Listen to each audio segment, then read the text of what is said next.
Well, once again, it is Wednesday, so we are joined with Ms. Joanne Deal from the Better Business Bureau. Now, this that we're going to talk about right now is, I'm sure, very relatable to a lot of our audience and to myself included. It is some scams that iPhone users need to be aware of. So thank you so much for joining us here, and why don't you just go ahead and take it away? Well, it's really amazing. This is one of the most innovative new scams that we have been has been reported to us.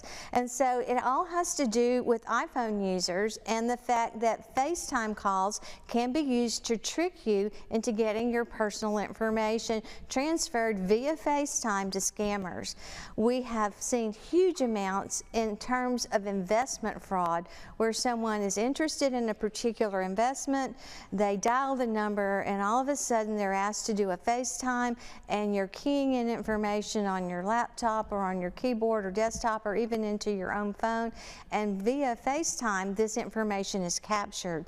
So remember that during that call, a scammer only needs to send a screen sharing request, and once they do that, the victim's information is immediately visible. Right, yes ma'am. And it's things you would never think about, things that you would think are so innocent that you definitely have to watch out for. And so there are any other preventative measures that people can take before they do fall victim to this scam? The experts on this topic ask you to verify the identity through multiple channels. In other words, verify who you're talking to.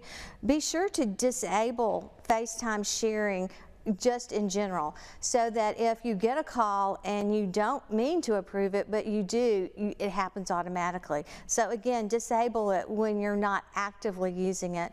Avoid screen sharing with strangers. While you may think you know the person you're talking to, you need to vet them fully before you actually FaceTime with them. Always be wary of phishing websites and fake apps. If you're making an investment, remember FINRA is here to help you. You always research the agent you're working with as well as the product to make sure that the investment is trustworthy. Protect personal information all the time. The first thing you should think about at all times is what's the worst thing that could happen if I share my information or share my screen. And always, if you get this gut feeling that something suspicious is going on, hang up immediately. You can always go back, but once you make a mistake and divulge too much information, it's much harder to recoup that. So think carefully about who you FaceTime with and whether or not you should be FaceTiming, and what you're divulging in the background especially, and in the foreground with your hands keying in information.